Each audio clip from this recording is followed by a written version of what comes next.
வணக்கம். நான் உங்கள் ஜெயா. இன்றைக்கி நம்ம இந்த வீடியோவில் ஆஸ்திரேலியாவோட வரலாறை ஒரு சின்ன இன்ட்ரடக்ஷனாக பார்க்கலாம் வாங்க. ஆதிகால ஆஸ்திரேலியாவை பார்த்திங்கன்னா அங்கே ரொம்ப ரொம்ப பாரம்பரியமான ஒரு நல்ல ரிச்சான, அதாவது பெருமை மிக்க ஒரு கலாச்சாரம் இருந்திருக்கு. அது யாருடையதுன்னா அங்கே இருந்த அந்த பழங்குடி மக்கள், அவங்கள தான் நம்ம ஆபோரிஜினல்னு சொல்கிறோம். அது மாத்திரம் இல்லாமல் டாரஸ் ஸ்ட்ரெய்ட் ஐலாண்டர்ஸ் பீப்புள், அதாவது ஆஸ்திரேலியா பக்கத்துலேயே இருக்கக்கூடிய அந்த தீவுகளில் வாசிக்கக்கூடிய மக்கள். அவங்கெல்லாம் பார்த்திங்கன்னா அப்படிப்பட்ட ஒரு பெருமை மிகுந்த ஒரு பாரம்பரியத்தில் ஒரு வாழ்க்கையை அவங்க வாழ்ந்துட்டு இருந்தாங்க. இந்த ஆபோரிஜினல்னு சொல்கிறோம் இல்லையா, அவங்கெல்லாம் எப்படின்னா மனித இனத்திலேயே மூத்த மனித இனம்னு சொல்லக்கூடிய மக்கள் தான். அதே மாதிரி ஆஸ்திரேலியாவில் பார்த்திங்கன்னா அந்த பாறைகளெல்லாம் கலை வடிவம் செய்வோம் இல்லையா, குகைகளில் எல்லாமே. அந்த மாதிரி கிட்டத்தட்ட 1,00,000 இடங்கள் ஆஸ்திரேலியா இருக்குது. அதாவது ஆதிகால மனுஷங்களாம் எழுத்துலாம் வரத்துக்கு முன்னாடி அவங்க ஓவியங்களாக அவங்களுடைய இதெல்லாம் தீட்டியிருப்பாங்க இல்லையா, அவங்க என்ன செய்கிறாங்க, என்னென்ன பார்க்குறாங்கன்னு. அந்த மாதிரி இருக்குன்னா அப்போ நமக்கு தெரியும் எழுத்துக்களாக வரத்துக்கு முன்னாடியே அவங்கெல்லாம் இருந்திருக்காங்கன்னு. அதுக்கப்புறம் தான் 1788 பிரிட்டன்லேருந்து ஆக்கிரமிச்சவங்கெல்லாம் இங்கே வந்திருக்காங்க, அதாவது காலனைசர்ஸ்லாம் வந்திருக்காங்க. அவங்க அங்கே வரும்போது ஆஸ்திரேலியாவில் இருந்ததெல்லாம் பழங்குடி மக்களும் இந்த டாரஸ் ஸ்ட்ரெய்ட் ஐலாண்டர்ஸும் தான். இவங்கள தான் நம்ம ஃபஸ்ட் ஆஸ்திரேலியன்ஸ்னு சொல்கிறோம், ஏன்னா முதல்ல ஆஸ்திரேலியன்ஸ் அவங்க தான். அந்த சமயத்தில் பார்த்திங்கன்னா ஒரு 500 விதமான கிளான்ஸ்னால் குழு மாதிரி இருந்திருக்காங்க. அவங்கள கிளான் குரூப்ஸும் சொல்லலாம், நேஷன்ஸும் சொல்லலாம். அவங்களாம் இருந்திருக்காங்க. இந்த 500 பேருக்கும் பார்த்திங்கன்னா வேறு விதமான கலாச்சாரம், வேறு விதமான நம்பிக்கை, வேறு விதமான மொழிகள் தான் அவங்க பேசியிருந்திருக்காங்க. அதாவது 500 மொழிகள் அவங்க இருந்திருக்கு, இல்லை வாய்மொழியாக தான் இருந்திருக்கணும். அப்போ தான் அவங்க இருந்திருக்காங்க. இப்போது இந்த பிரிட்டன் எப்படி அங்கே வந்தாங்கன்னா, சவுத் வேல்ஸ்னு இருக்கு இல்லையா, நியூ சவுத் வேல்ஸ்னு ஆஸ்திரேலியாவில், அந்த இடத்த பிரிட்டன் என்ன பண்ணாங்கன்னா, இங்கிலாண்டில் தவறு செய்கிறாங்க இல்லையா அந்த குற்றவாளிகள், அவங்களெல்லாம் சிறையில் அடைக்கணும். ஆனால் இங்கிலாண்டில் இந்த சிறையெல்லாம் நிரம்பி வழிஞ்சிட்டு இருந்தது, அவ்வளோ பேர் குற்றவாளிகளாக இருந்தாங்க. அதனால் அந்த மாதிரி குற்றவாளிகளெல்லாம் எடுத்துன்னு போடுற இடமா, அதாவது அவங்களை இங்கே இறக்கி விட்டுட்டு போயிடுவாங்க, அந்த மாதிரி இறக்கி விட்டுற இடமா தான் அந்த நியூ சவுத் வேல்ஸை பிரிட்டன் யூஸ் பண்ணிகிட்டு இருந்தாங்க. அப்படின்னு பார்த்தா முதல்ல இங்கிலாந்துலேருந்து ஆஸ்திரேலியாவுக்கு இறங்கினவங்கலாம் இவங்களா இருப்பாங்க. அதுக்கு அடுத்தது ஆஸ்திரேலியாவை தேடி வந்தவங்க யாருன்னா பணக்காரங்க. ஏன்னா ஆஸ்திரேலியாவில் நல்ல வளமாக இருக்கும், அதனால் அங்கே விவசாயம் செஞ்சு அதில் நிறையா சம்பாதிக்கலாம். அது மாத்திரம் இல்லாமல் இந்த மாதிரி குற்றவாளிகளெல்லாம் இறக்கிட்டு போயிருந்தாங்க இல்லையா, அப்போ அவங்க அந்த கான்டினென்ட்டுக்குள்ளேயே தான், ஆஸ்திரேலியாவுக்குள்ளே தான் சுற்றி இருந்திருப்பாங்க. அப்போ அவங்களெல்லாம் ரொம்ப கம்மியான சம்பளத்துக்கே வேலையை வச்சு நிறைய வேலைகளை வாங்கலாம். ஏன்னா அவங்களுக்கும் வேறு வழி இல்லை, இது மாதிரி ஏதாவது ஒன்று செஞ்சு தான் அவங்களோட வாழ்க்கையை அவங்க நடத்தணும்.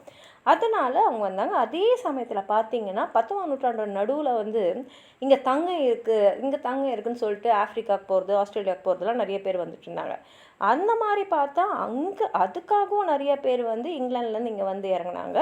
கிட்டத்தட்ட பார்த்திங்கன்னா 1850லலாம் பார்த்திங்கன்னா ஆஸ்திரேலியாவில் ஒரு 6 இடத்துல அவங்க காலனிஸ் ஆக்கி வச்சுட்டு இருந்தாங்க இந்த பிரிட்டிஷ் பீப்புள். இந்த மாதிரி வந்தவங்கெல்லாம் இருக்க என்ன ஆயிடுச்சுன்னா 19ஆம் நூற்றாண்டில் ஆஸ்திரேலியாவில் கிட்டத்தட்ட ஒரு புது மக்களை பார்க்க முடிஞ்சுது, புது சமுதாயத்தை அங்கே பார்க்க முடிஞ்சுது. ஏன்னா இந்த மாதிரி நிறைய பேர் அங்கே ஆஸ்திரேலியாவில் இறங்கிக்கிட்டே இருந்தாங்க. இப்போது ஆஸ்திரேலியாவில் இருக்கக்கூட பழங்குடி மக்களுக்குன்னு ஒரு கலாச்சாரம், ஒரு கல்ச்சர் இருந்தது இல்லையா. ஏன்னா அவங்கெல்லாம் பார்த்திங்கன்னா ஒரு 50,000 வருஷமாக ஆஸ்திரேலியாவில் அவங்க வாழ்ந்திருக்காங்க.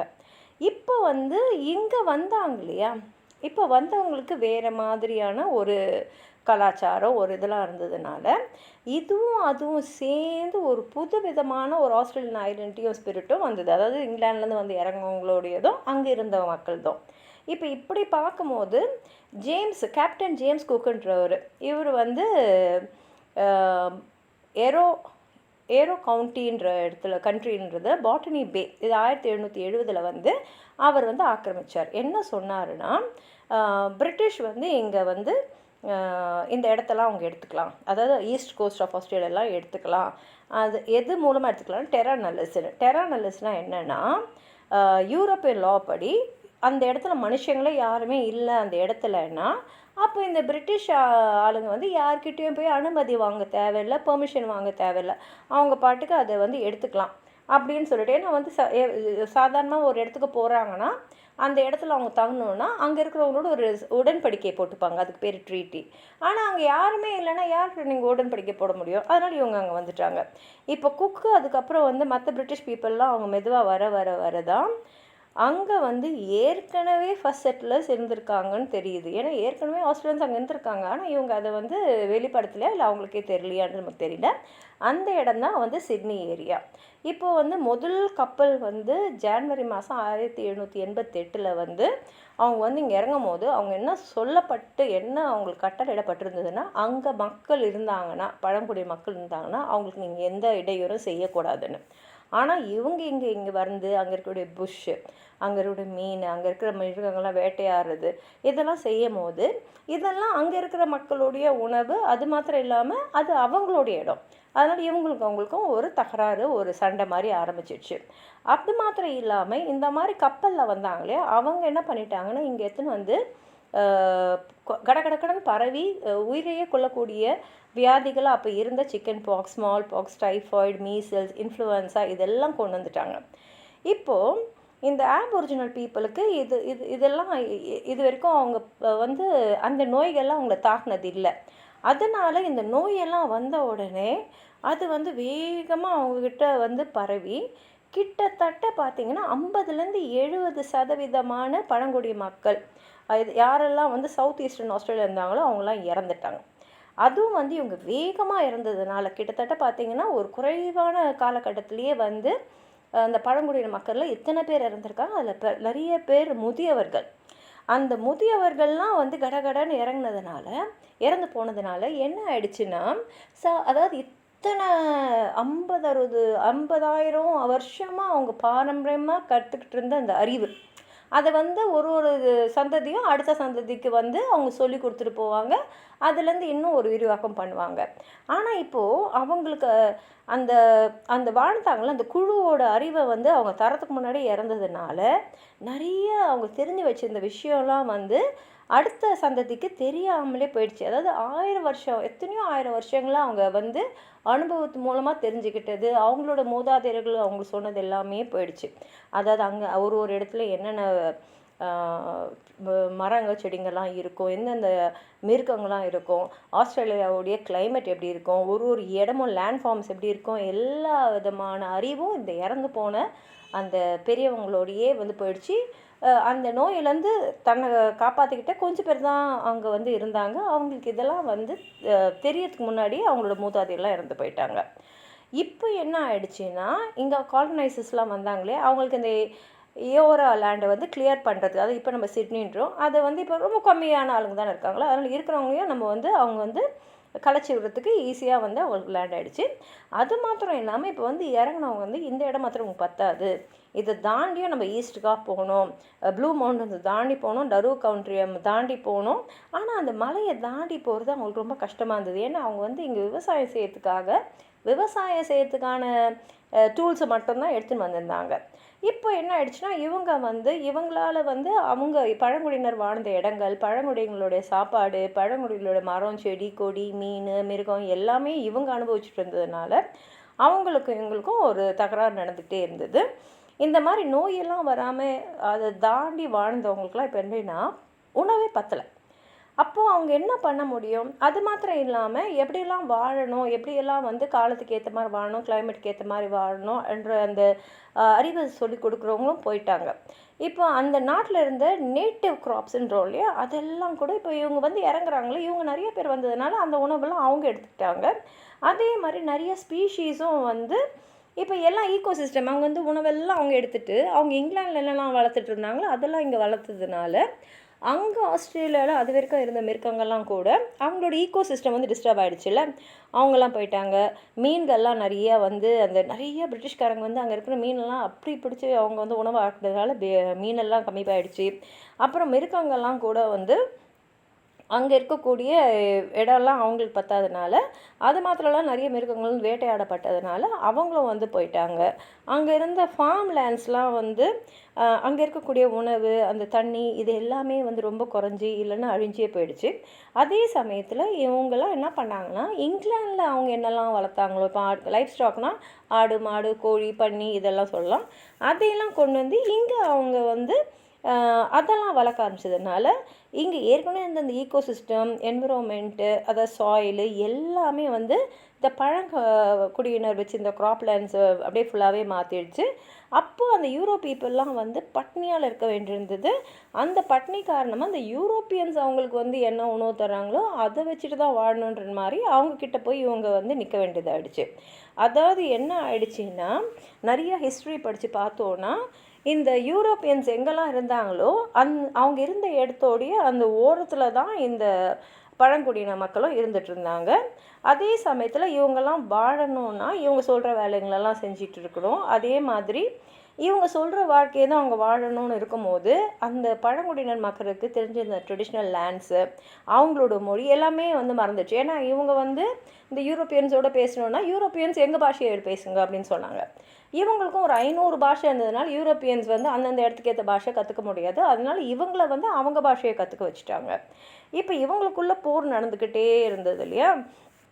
அதும்போது என்ன ஆயிடுச்சுன்னா, அவங்களோட வாழ்க்கையை அவங்க காப்பாற்றிக்கணும், யூரோப்பியன்ஸ் கிட்ட தண்ணியும் காப்பாற்றிக்கணும். இப்போ வந்து இந்த யூரோப்பியன்ஸ் என்ன பண்ணாங்கன்னா, அவங்களுடைய ஃபார்மிங் மெத்தடை தான் இங்கே கொண்டு வந்தாங்க. இப்போ யூரோப்பியன்ஸ் இங்கே வரும்போது என்ன பண்ணாங்கன்னா, இந்த இடம்லாம் காலியான இடம், யாருமே இல்லாத ஒரு நிலத்தை நம்ம கண்டுபிடிச்சிருக்கோன்ற எண்ணத்தில் தான் வந்தாங்க. ஆனால் இங்கே வந்துட்ட அப்புறம் தான் அவங்களுக்கே தெரிஞ்சது இங்கே வந்து பழங்குடியினர் மக்கள் இருக்காங்க, அதாவது ஆஸ்திரேலியனோட மக்களே இருக்காங்க, அப்புறம் டாரஸ் ஸ்ட்ரெய்ட் ஐலண்டர்ஸ்லாம் இருக்காங்கன்னு. இப்போ இதெல்லாம் வந்து அவங்க காலியாக இவ்வளோ பெரிய இடத்த கண்டுபிடிச்சிட்டோன்னு வந்து இறங்கியிருக்காங்க. ஏன்னா இங்கிலாண்டும் ஒரு தீவு, இதுவும் ஒரு தீவு. ஆனால் இங்கே வந்துட்டோன்னு தான் பார்த்தாவா இங்கே ஏற்கனவே அவ்வளோ பேர் இருக்காங்கன்னு. இப்போ அதே சமயத்தில் இந்த டாரஸ் ஸ்ட்ரெய்ட் ஐலாண்டர்ஸும் வந்து ஒரு இடத்துல இன்னொரு இடத்துக்கு தள்ளப்பட்டாங்க. அதனால் அவங்க நிலத்துக்காகவே அவங்க வந்து கிட்டத்தட்ட 1800 வரைக்குமே சண்டை போட வேண்டியிருந்தது. அதே மாதிரி அவங்களுக்கு வேண்டிய உணவு, அவங்களுக்கு வேண்டிய மற்ற தேவைகள்லாம் வந்து குறைஞ்சிக்கிட்டே வந்ததுனால அவங்க அந்த நிலத்தை விட்டெல்லாம் வந்து போக வேண்டிய கட்டாயத்துக்குள்ளப்பட்டாங்க. அது மாத்திரம் இல்லாமல் இந்த யூரோப்பியன்ஸ் வந்து அங்கே இருக்கக்கூடிய பழங்குடி மக்கள், அப்புறம் இந்த டாரஸ் ஸ்ட்ரெய்ட் ஐலண்டர்ஸ்லாம் கொல்ல கூட போயிட்டாங்க. ஏன்னா வந்து இவங்கெல்லாம் அங்கே இருக்கிற வரைக்கும் அவங்களால எதுவுமே செய்ய முடியல, அவங்களோட சண்டை போட்டுக்கிட்டே இருந்தது. அதனால் அவங்க என்ன பண்ணாங்கன்னா, மொத்தமாக அவங்கள வந்து கொலை பண்ணுற மாதிரி அவங்களோட சாப்பாடில், அவங்க தண்ணியிலலாம் அவங்க விஷத்தை கலந்தும் போது கிட்டத்தட்ட வந்து நூற்றுக்கணக்கான பேர், ஏன்னா தண்ணியை குடிக்கிறவங்க எல்லாருமே இறந்துருவாங்க. அந்த மாதிரி இது வந்து ஹென்ரி ரெனல்ஸ் அவருடைய 1998 புக்கில் வந்து அந்த புக்கோட பேர் திஸ் விஸ்பரிங் இன் அ ஹார்ட்ன்றதில் அவர் எப்படி இவங்களெல்லாம் வந்து மொத்த குழுக்களை, அதாவது அங்கே இருக்கிற ஆண் பெண் குழந்தைங்க எல்லாருமே வந்து மனசாட்சியே இல்லாமல் கொண்டு இருக்காங்க. அதாவது பாய்காட்டட், புல்லீட் ஆர் பேனிஷ்டுன்னு எழுதியிருக்காரு. ஒன்று அவங்கள அங்கேருந்து ஓட விட்டுருக்காங்க, இல்லைன்னா அவங்கள அழிச்சிட்டாங்கன்னு.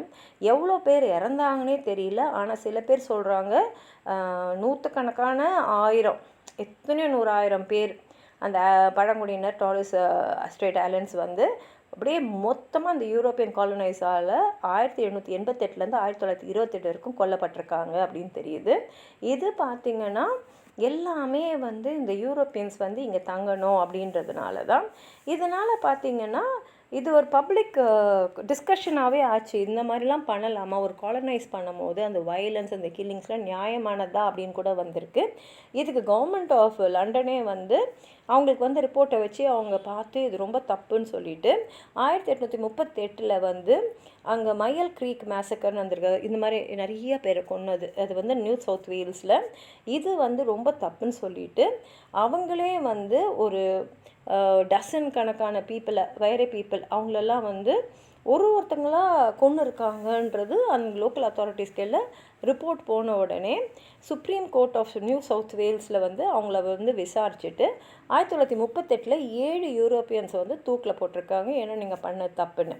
ஆனாலும் வந்து என்ன ஆயிடுச்சுன்னா அவங்க ஏற்கனவே நிறைய பேரை வந்து கொண்டுட்டு இருந்தாங்க. அதுக்கப்புறம் வந்து லண்டனில் இந்த அத்தாரிட்டிஸ்லாம் வந்து நியூ சவுத் வேல்ஸ் காலனியில் வந்து அவங்கள பாதுகாக்கிறதுக்காக சில சிஸ்டம்லாம் கொண்டு வந்தாங்க. என்ன சொன்னாங்கன்னா, ஒரு காலனிலையும் வந்து அவங்களோட வெல்ஃபேரு, அதுக்கப்புறம் அவங்களோட சர்வைவல், அந்த பழங்குடி மக்களுக்கு நம்ம வந்து கொண்டு வரணும் அப்படின்றத அவங்க கொண்டு வந்தாங்க. ஆனாலும் வந்து இப்போ இவங்களெல்லாம் பாதுகாக்கணும்னா என்ன அர்த்தம்னா, அவங்க இருக்கக்கூடிய இடத்துலேருந்து அவங்க வந்து ஒரு ரிசர்வ் ஏரியா மாதிரி வச்சுருப்பாங்க. இப்போ அகதிகள் முகாம்னு சொல்கிறோம்ல, அந்த மாதிரி முகாம்கள் வச்சதுனால திரும்பி இந்த பழங்குடிய மக்கள் அவங்களாம் வந்து அவங்க இருந்த இடத்துலேருந்து இவங்களோட முகாம்களுக்கு நவுற மாதிரி தான் ஆச்சு. இது மூலமாக பார்த்திங்கன்னா அவங்களோட திரும்பி அந்த மொழி, அந்த கலாச்சாரம் எல்லாமே, அந்த பழக்க வழக்கங்கள்லாம் அவங்கள விட்டு போய்கிட்டே இருந்தது. இந்த பழங்குடி மக்களும் இந்த டாரஸ் ஸ்ட்ரெய்ட் ஐலண்டர்ஸும், அதாவது குழந்தைங்கள் உள்பட அவங்க எல்லாம் என்ன பண்ணாங்கன்னா, கிட்டத்தட்ட அடிமைகள் மாதிரி இந்த யூரோப்பியன்ஸ் கிட்ட இருந்தாங்க. இப்போ அவங்களுக்கு இருந்ததெல்லாம் புதிய சட்டங்கள், புதிய கட்டுப்பாடுகள், அது மாதிரி தான். அதே சமயத்தில் இந்த ப்ரொடெக்ஷன் சிஸ்டம் இல்லையா, அதில் நெகட்டிவும் இருந்தது, டேமேஜிங்காகவும் இருந்தது. ஏன்னா ஆஸ்திரேலியாவோட வரலாறே வந்து கிட்டத்தட்ட வந்து கொஞ்சம் கொஞ்சமாக மறைஞ்சு போயிட்டே இருந்தது. அதனால் வந்து என்ன ஆயிடுச்சுன்னா, இன்னமும் வந்து இந்த போர்களை பற்றியெல்லாம் வந்து ஒரு இன்வெஸ்டிகேஷன் போயின்னே தான் இருக்குது. அதே சமயத்தில் பார்த்திங்கன்னா, இப்போ 1930 வந்து இந்த மாதிரி விஷயங்கள்லாம் நடந்திருக்கு. பல ஆயிரக்கணக்கான பேரை வந்து கொன்று இருக்காங்க, இவங்க இதை பண்ணாங்க அப்படின்ற ஒரு ரிசர்ச்சும் வந்திருக்கு. இப்போ 1910லேருந்து 1970 பார்த்திங்கன்னா, இந்த பழங்குடியினர் மக்களுடைய குழந்தைங்க இருக்காங்க இல்லையா, அவங்க எல்லாம் வந்து இந்த அரசாங்கத்தோட பாலிசிஸால் அவங்க குடும்பத்தை விட்டுட்டு வேறு இடத்துக்கு போய் இருக்க வேண்டியிருந்தது. இப்போ இந்த பசங்கள்லாம் வந்து இந்த பாலிசிஸால் அவங்க குடும்பத்தை விட்டு தள்ளி போய் வேறு இடத்துல, அதாவது உங்கள் நல்வாழ்வுக்காக தான் அதெல்லாம் செய்கிறோன்னு சொல்லி தான் செஞ்சாங்க. ஆனால் அவங்களாம் போனதுனால இவங்கள தான் நம்ம ஸ்டோலன் ஜெனரேஷன் சொல்கிறோம். ஏன்னா வந்து இந்த மாதிரி போனவங்கெல்லாம் வந்து அவங்களுக்குன்னு ஒரு ட்ராமா, ஏன்னா குடும்பத்தை விட்டு பிரிஞ்சு வந்திருக்காங்க.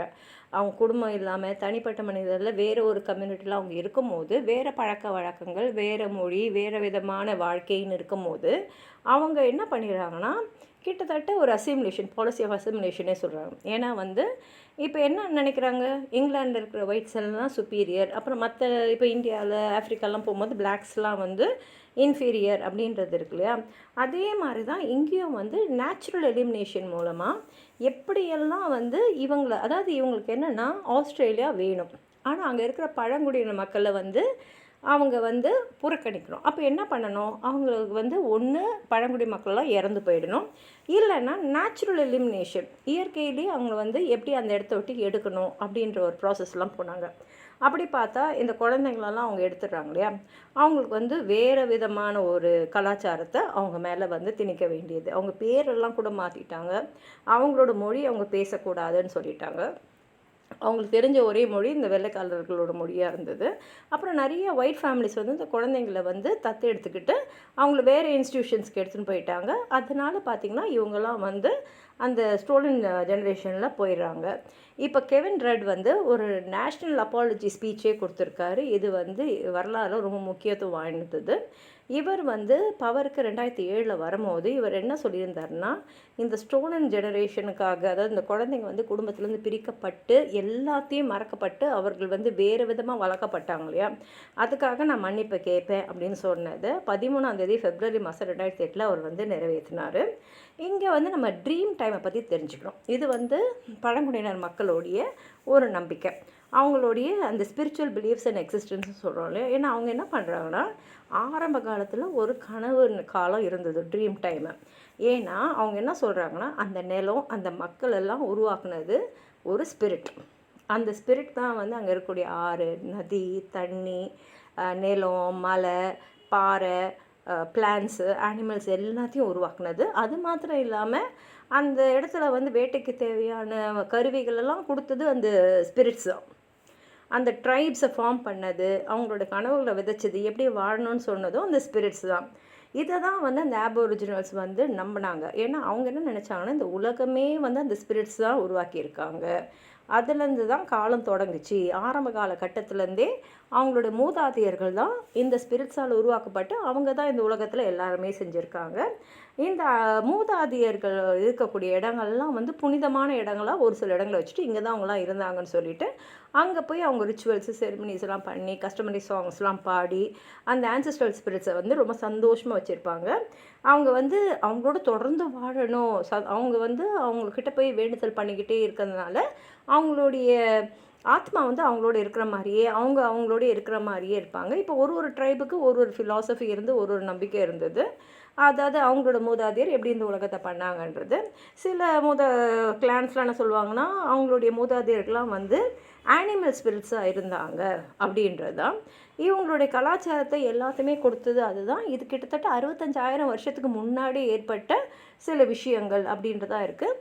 அதே மாதிரி இந்த உலகம் எப்படி உருவாச்சு, எப்படி ஹியூமன் பீங்ஸ் வந்தாங்க, எப்படி வந்து இவங்கெல்லாம் வந்து வாழ்க்கையை வாழணும் அப்படின்றது எல்லாத்தையும் இந்த ஸ்பிரிட்ஸ் அவங்களுக்கு சொல்லி கொடுத்த மாதிரியும், அதை வந்து மூதாதையர்கள் வந்து அடுத்தடுத்த சந்ததிக்கு சொல்லி கொடுத்ததா அவங்க சில பாடல்கள் மூலமாக வந்து அவங்க சொல்லிகிட்டே இருக்காங்க. அவங்கள பொறுத்த வரைக்கும் இந்த ட்ரீம் டைம் தான் கடந்த காலம், நிகழ்காலம், எதிர்காலத்தை எல்லாத்தையுமே வந்து நடத்துதுன்ற நம்பிக்கை அவங்களுக்கு இருந்தது. இந்த ஆபோரிஜினல்ஸ் வந்து இதெல்லாம் எப்படி கற்றுக்கிட்டாங்கன்னா, வெறும் வாய்மொழியாக வந்த கதைகள் மூலமாக, ஃபோக்லோர் மூலமாக.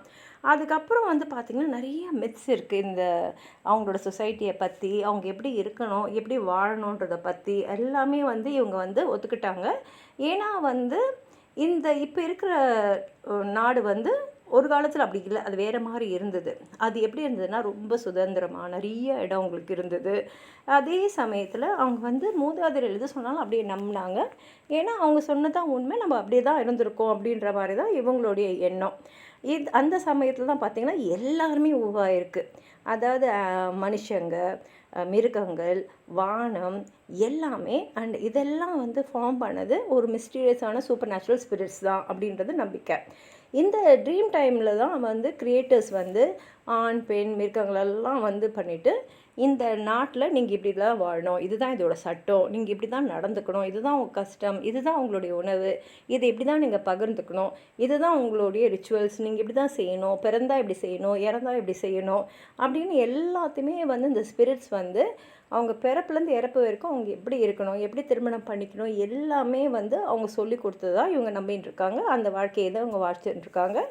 இவங்களை பொறுத்த வரைக்கும் அவங்கெல்லாம் வந்து வானத்துலேருந்து இவங்கள பார்த்துக்கிட்டே இருக்காங்க. அவங்களுக்கு எல்லாமே தெரியும். அவங்க சில வந்து எந்த உருவம்னா எடுத்துப்பாங்க, எந்த அனிமல்ஸ் மாதிரியும் வருவாங்க, எப்படி ஒன்றா வருவாங்க. லைக் எக்ஸாம்பிளுக்கு ரெயின்போ சர்பெண்ட்டு, வானவியில் வந்து ஒரு பாம்பு மாதிரி கூட வந்து பார்ப்பாங்க. அதே மாதிரி அவங்கள பற்றி நிறைய கதை இருக்குது. ஹீரோயின்ஸா, அம்மா அப்பாவா, அந்த மாதிரிலாம் கூட நிறைய கதைகள் இருக்குது. அதே மாதிரி சாங் லைனும் இருக்குது இந்த ட்ரீமிங் ட்ராக்கை பற்றி. அது வந்து அவங்களுடைய நம்பிக்கை. அது மூலமாக தான் பார்த்திங்கன்னா அவங்க வந்து இந்த கிரியேட்டர் பீயிங்ஸ்னால் இவங்க உருவாக்குனவங்க வந்து இப்படி தான் இருந்திருக்காங்க, இவங்க தான் நம்மளை உருவாக்குனாங்க அப்படின்ற ஒரு சாங் சைக்கிள்ஸில் வந்து அவங்க வந்து நிறைய ட்ரெடிஷ்னல் சாங் சைக்கிள்ஸ் வச்சுருக்காங்க, கதைங்க வச்சுருக்காங்க, பாரம்பரியமான நடனம் இருக்குது, பாரம்பரியமான ஆர்ட் இருக்குது. இதை பேஸ் பண்ணி தான் அவங்களோட செரிமனிஸ்லாம் இருக்கும். இதெல்லாம் தான் பார்த்திங்கன்னா அவங்களுடைய கல்ச்சர். இதுதான் வந்து அவங்கள அந்த நாட்டில் இணைக்கக்கூடிய ஒரு இணைப்பு அப்படின்றது தான் இந்த இன்ட்ரடக்ஷனை நம்ம பார்க்குறோம். இன்னும் உங்களுக்கு எதாவது சொல்லணும்னு நினச்சிங்கன்னா கீழே இருக்கிற கமெண்ட் பாக்ஸில் எழுதுங்க. இந்த வீடியோவை லைக் பண்ணுங்கள், உங்கள் ஃப்ரெண்ட்ஸோடு ஷேர் பண்ணுங்கள். சப்ஸ்கிரைப் பண்ணாதவங்களாம் ப்ளீஸ் சப்ஸ்கிரைப் பண்ணி சப்போர்ட் பண்ணுங்கள். நன்றி.